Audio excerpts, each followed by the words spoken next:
আমাদের সমস্যা ছিল না, আমরা আমাদের ওই জায়গায় ঢুকার কথা ছিল, আমাদের ঢুকতে দেওয়া হয় না। আমাদের আইন শৃঙ্খলা বাহিনী আমাদের বলেছে যে আপনারা 10টা মিনিট দাঁড়ান, আমরা ভিতর থেকে অনুমতি নিয়ে আসি। তারপরে আমরা 10 মিনিটের জায়গায় আমরা ওই জায়গায় 3 ঘন্টা অপেক্ষা করেছি, তারপরে আমাদের ঢুকতে দেওয়া হয় নাই। বরং আমাদের ভিতরে যারা ছিল আহত যোদ্ধারা, তাদেরকে ওই ভিতর থেকে মেরে লাঠিচার্জ করে গুলিবিদ্ধ করে বাহিরে বের করে দিয়েছে।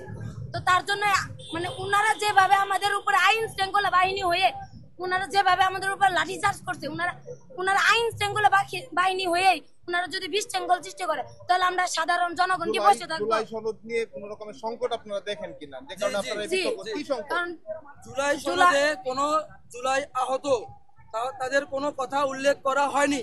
আমাদের মূল দাবি যেটি ছিল সেটি হলো জুলাই সনদে আহতদের রাষ্ট্রীয় স্বীকৃতি, সম্মাননা ও রাষ্ট্রীয় নিরাপত্তা দিতে হবে। এটি আমাদের মূল দাবি। আমাদের মূল দাবি ছিল এটি।